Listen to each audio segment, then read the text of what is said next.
Yo, what's up? Welcome back sa ating YouTube channel. At syempre, panibagong poster na naman ang ating gagawin. At syempre, ito ay continuation nung poster na ginawa natin nung nakaraan. No? Di ba, bali naka 10k followers na nga tayo sa ating TikTok channel. No? So, ang sabi ko doon, gagawa tayo ng 10 poster within this month. So, ito yung magiging pangalawang poster natin. Bali, yung unang poster natin is yun nga, yung ginawa natin, no, about sa English month, no. So, ito naman, ang susunod na poster natin is about sa Filipino culture, no. Kasi ang dami naghahanap, no, ang dami nagre-request sa Filipino culture, no. So, wala akong tema dito na gagawan, no. Bali, lahat ito pare umiikot to sa sa tema ng ng Philippine culture o Filipino cultures, no, yung mga nakasanayan o mga kagawian, no, pagkakaroon ng mabuting asal ng isang kabataan o ng isang Pilipino, no. So yan, madali lang yung madali lang yung ginagawa natin poster ngayon. By the way, kung isa ka nga pala sa mga subscriber o followers ko o yung mga natututo o nanonood ng videos na to, no, bali pwede bang paki-comment kung taga saan ka? Kung taga saan yung lugar mo, no, para malaman ko kung hanggang saan umaabot yung videos ko, no, para malaman ko kung umaabot ba to ang buong Pilipinas o hanggang sa ibang bansa, no, kasi gusto ko ring matulungan yung mga yung mga gustong matuto na mag-drawing. So yun lang, maraming salamat. Bali dito sa poster na to, no, sinimulan na natin kaagad sa marker, no. Hindi ko na pinakita ulit yung sketching process kasi ganoon din naman, napakadali lang ng ng tema na to, no. Marami kang pwedeng ipasok na about sa Filipino cultures o sa moral values ng isang Pilipino, no. So napakaraming idea, pwede kang mag-research sa YouTube, sa Google, pwede kang kumuha ng mga idea, no. Tapos ngayon ikaw na bahalang mag-drawing o kung paano mo siya ipapasok sa poster mo, no. So yan, dito makikita nyo yung pinakamadaling process lang, pinakamadaling paraan para maipakita o ma-express yung Filipino cultures bilang sa loob ng isang sa loob ng isang poster. Ayan, madali lang, 'di ba? Kunwari, pagiging relihiyoso ng mga Pilipino, no, yung paniniwala na paniniwala sa Panginoon. Syempre yan, yun yung unang-una, no. Kailangan God center ka, no.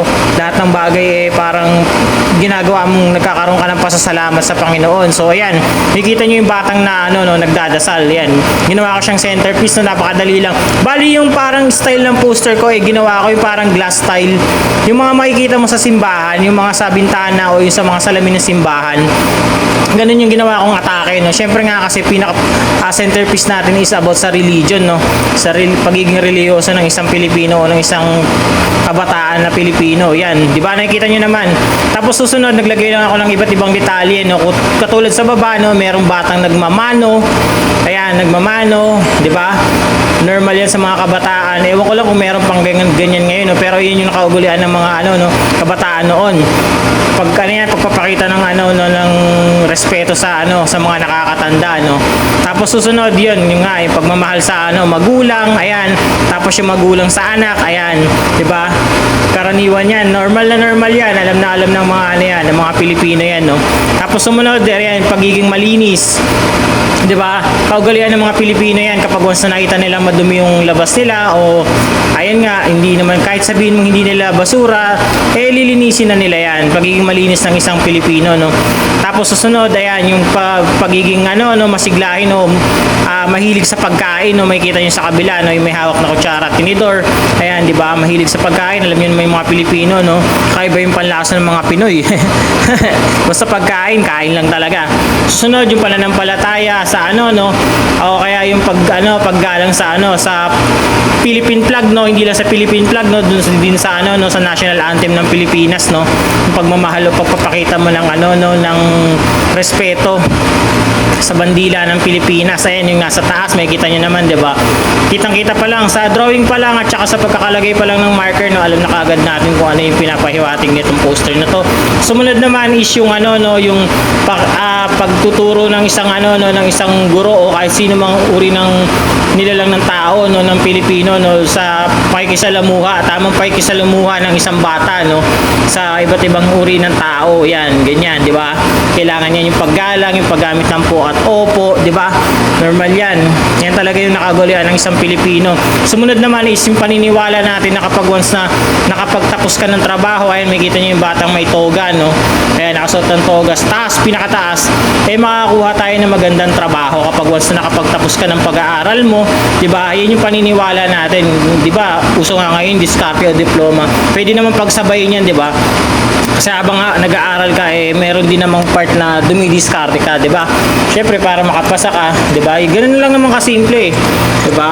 So, yan, ang ganda ng style natin, no? Tapos ngayon, gumamit lang ako ng ilang kulay ng pastel. Kasi yung iba nga nagtatanong, no, kung paano ba gumawa ng isang, na poster kapag once na limitado lang yung pastel na pwede mong gamitin, no? Kasi yung iba nga, syempre, hindi naman ganun kayaman, o kaya may kaya para bumili ng, ng mamahaling mga pastel o yung brand ng pastel. So yan, limitado lang yung kaya nilang bilhin, no? Yung mga budget meal lang, lalo na yung mga estudyante. So yan, ganyan lang kasimple.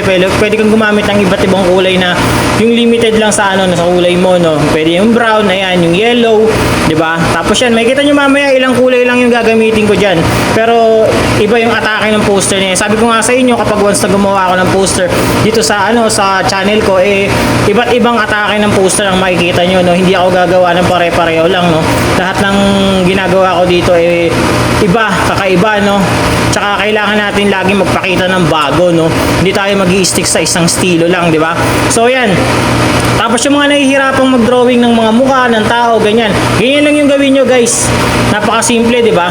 Yung mga nahihirapang maglagay ng tao, ayan, ganyan lang, ganyang style lang yung gawin nyo. Di ba? Parang nagpapakita na kaagad kayo. Yung mga ganyang style, yun yung mga mga pwede nyo gamitin kapag once na may time limit yung isang poster making. So on the spot, ganyan, di ba? So ayan, panoorin nyo na lang, sundan nyo yung mga yung process natin ng pagkukulay, paggawa ng mga details sa isang object dito sa poster. Ayan, makikita nyo. Basta gumamit lang ako ng ibang kulay dyan, no? Iba-ibang kulay na limitado lang. Tulad yan, mamaya papakita ko sa inyo. Ayan, yung dilaw, yung blue, yung green, at saka yung kulay red. Yan lang yung ginamit nating kulay. Diba? Pero nakagawa tayo ng isang maayos at malinis na poster, ganyan. Marami pa kayong pwedeng ipasok na na Filipino culture, no, tulad ng pagbabayanihan, ayan, pwede niyo ipasok, 'di ba? Pakikipagkapwa-tao, pagtulong niyo dun sa mga nasalanta, 'di ba? Pwede 'yan. Pwede niyo ipasok 'yan, 'di ba? Ayun, ganun. Pagsali sa mga Boy Scout, Girl Scout, ganyan. 'Di ba? Sa mga iba't ibang ahensya na tumutulong sa paglilinis ng kapaligiran, ayan, 'di ba? Pagpapanatili ng kapayapaan sa kapaligiran, ayan, 'di ba? Yung mga PIAP na programa, 'di ba, bilang kabataan. So, ayan. Kasi yung pagmamahal sa magulang, pag-aalaga mo once na tumanda sila, 'di ba? Ayan, yung pagtatrabaho mo, pagbibigay mo ng tulong sa pamilya, pag once na nagkaroon ka na ng trabaho, ayan yung mga kulturang Pilipino, no? Yung paniniwala mo sa mga superstitious belief, no? O yung mga kasabihan, yan, pwede rin yung ipasok, 'di ba? Yung paglalaro mo ng ng mga pambansang laro, ayan, pwede rin ipasok paggamit mo ng mga pambansang kasuotan, 'di ba? Ayun, pwede niyo ipasok 'yon, mga Filipino culture pa rin yun. Pasok pa rin yun sa Filipino culture, 'di ba? So yun, kailangan mo lang talaga mag-research kapag gagawa ka ng isang poster, kasi hindi pwedeng mag-stick ka lang sa isang idea, no? Kung ano yung lang yung naisipan mong gawin, yun lang. Dapat kailangan palalimin mo. By the way, dagdag ko lang din, no? Kung isa ka pala sa mga natulungan ng mga videos ko, no? Isa ka sa mga natuto kung paano gumawa ng mga poster artwork, no? Pwede ba mag-comment ka dyan sa baba, no? Tapos ngayon, i-comment mo kung nanalo ka ba sa mga contest na sinalihan mo, no? Tapos ano ba yung mga natutunan mo dun sa mga videos na ginawa ko, no? Kung wala naman, okay lang din naman. Mag-comment ka na lang ng happy face, diba? Ganun lang. Tapos yung mga, yun nga, nagtatanong ng, or nag-PM, nangihingi ng mga idea. Bali lahat naman ng mga videos ko, sinasagot ko na yung mga tanong nyo. Binabasa ko naman lahat ng tanong nyo, Tapos ngayon, sinasagot ko siya through video. Kaya mas maganda, panoorin nyo yung mga videos ko ng buo. Kasi, baka doon makita nyo yung mga, yung mga katanungan na hinahanap nyo, no? Doon masasagot yung mga tanong na gusto nyo malaman, diba? Lahat naman ng mga idea na nalalaman ko, o yung mga idea na na-experience ko, sinishare ko din dito sa videos na to. Kasi syempre, yun nga, tagal na rin natin sumasali sa mga contest, no? Tsaka ngayon nga, nahinto na, actually nahinto na, dahil sa, yun nga, mas gusto ko na lang din maggawa ng mga videos, no? Yung mga tutorials. Ayun, parang hindi ko na rin siguro ihirap para sumali sa mga contest. Siguro pag mga big event, o kaya yung mga malakihan, o yung mga pwede tayong sumali, diba? Yung tipong hindi tayo madi-disqualified kapag sumali, sige, G tayo dyan, salang tayo dyan. So, yun, may mga alam din kayo mga contest na pang malakihan, o yung mga pwede yung lahat, open para sa lahat, PM nyo lang ako, di ba? O kaya mag-comment kayo dito. O comment nyo yung contest, itag nyo ako sa link, di ba? Para masalihan natin. So ayun, maraming salamat. Kung umabot ka nga pala sa videos na to, pwede bang mag-like ka, no? Subscribe mo yung channel natin sa YouTube. Sa Facebook, follow mo rin ako doon. Naggagawa rin ako ng mga ibang content doon, mga caricature, mga animation, ganyan. Mga comics, ayan, gumagawa rin tayo dyan. Di ba?